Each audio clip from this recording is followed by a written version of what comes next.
ഇന്നത്തെ ഞങ്ങളുടെ ചെറിയൊരു വ്ളോഗെന്ന് പറയുന്നത് നമ്മുടെ എമ്മോറ്റിയിലുള്ള സ്നോമാനിയിൽ പോയതിൻ്റെ ഒരു വീഡിയോ ആണ് കേട്ടോ. നമ്മുടെ എമ്മോറ്റിയിൽ ഈ സ്നോ വേൾഡ് പോലെ ഒരു സംഭവം സെറ്റ് ചെയ്തിട്ടുണ്ട്. ഈ കുറച്ച് നാളായിട്ടുള്ളത് സ്റ്റാർട്ടായിട്ട് ഞങ്ങളവിടെ പോയതിൻ്റെ ഒരു വീഡിയോ എടുത്തതാണ് ഇന്നിടുന്നത്. അതിൻ്റെ പരസ്യമെല്ലാം ഈ റോഡിലൊക്കെ വെച്ചിട്ടുണ്ട്, ഹാങ്ങിങ് ബോർഡിൽ. അതുകൊണ്ട് തന്നെ റിച്ചൂട്ടൻ അത് കണ്ടപ്പോൾ തൊട്ടേ അതിൽ പോകണം എന്ന് എപ്പോഴും പറയും. അങ്ങനെയാണ് ഞങ്ങളിവിടെ എത്തിപ്പെട്ടത്. ഇതിനകത്ത് കയറാനായിട്ട് ചാർജ് വരുന്നത് 550 രൂപയാണ്.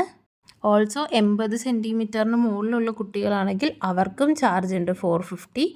പിന്നെ ഒരു 100 സെൻറ്റിമീറ്റർ 100 ഓർ 110 അതിന് മുകളിലേക്ക് ഹൈറ്റ് വരുന്ന കുട്ടികൾക്ക് അഡൽട്ട് ചാർജ് തന്നെയാണ് ചാർജ് ചെയ്യുന്നത്. മൊത്തത്തിലൊരു ഫാൻറ്റസി വേൾഡ്. വലിയ സ്പേഷ്യസ് ആയിട്ടുള്ള ഇതൊന്നുമില്ല, പക്ഷെ ഒരുപാട് ഉള്ള സ്പേസിലും ഒത്തിരി ആക്ടിവിറ്റീസും കാര്യങ്ങളും ഒക്കെ ആയിട്ട് അത്യാവശ്യം നല്ല രീതിയിൽ ചെയ്തിട്ടുണ്ട്. നമ്മൾ ചെല്ലുമ്പോൾ തന്നെ നമുക്ക് ജാക്കറ്റും ഷൂ, അവിടെ മഞ്ഞിലിടാൻ പറ്റുന്ന റബ്ബർ ഷൂവും സോക്സും നമുക്ക് തരും. അതിട്ടിട്ടാണ് നമ്മൾ അകത്തേക്ക് എൻ്റർ ആവുന്നത്. റിച്ചൂട്ടനും ഇതെല്ലാം ഉണ്ട്, കുഞ്ഞു ബേബീസ് കുട്ടികൾക്കും ഇട്ട് ഇതെല്ലാം അവിടെ കിട്ടും. റിച്ചൂട്ടൻ അതിൽ സർവൈവ് ചെയ്യാൻ ഇച്ചിരി പാടായിരുന്നു. അത്യാവശ്യം നല്ല തണുപ്പുള്ളത് കൊണ്ട് തന്നെ അവൻ വിചാരിച്ചതിനേക്കാളും കൂടുതൽ തണുപ്പ് തന്നെ ഉണ്ടായിരുന്നു എൻ്റെ അകത്ത്. അതുകൊണ്ട് അവന് സർവൈവ് ചെയ്യാൻ ഇച്ചിരി പാടായിരുന്നു. പിന്നെ അതിൽ കുറച്ച് ആനിമൽസിൻ്റെ പടമൊക്കെ കണ്ടപ്പോഴത്തേക്ക് അതിലോട്ടൊക്കെ പോയി അതിനെയൊക്കെ തൊട്ടും പിടിച്ചുമൊക്കെ നോക്കുവാണ്.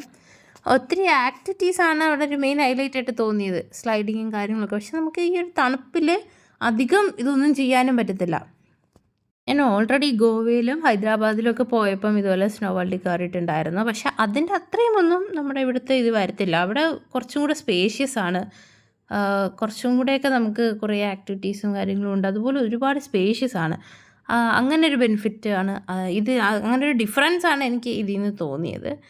പിന്നെ ഇതുപോലെ കുറച്ച് പിള്ളേരെയൊക്കെ ഇരുത്തി, പിള്ളേരെ മാത്രമല്ല വലിയ ആൾക്കാരെ എൻ്റെ തിരുത്തി വലിച്ചുകൊണ്ട് പോകാട്ടോ. പിന്നെ ഞങ്ങൾ കുറച്ച് നേരം മഞ്ഞൊക്കെ വാരി കളിച്ചു.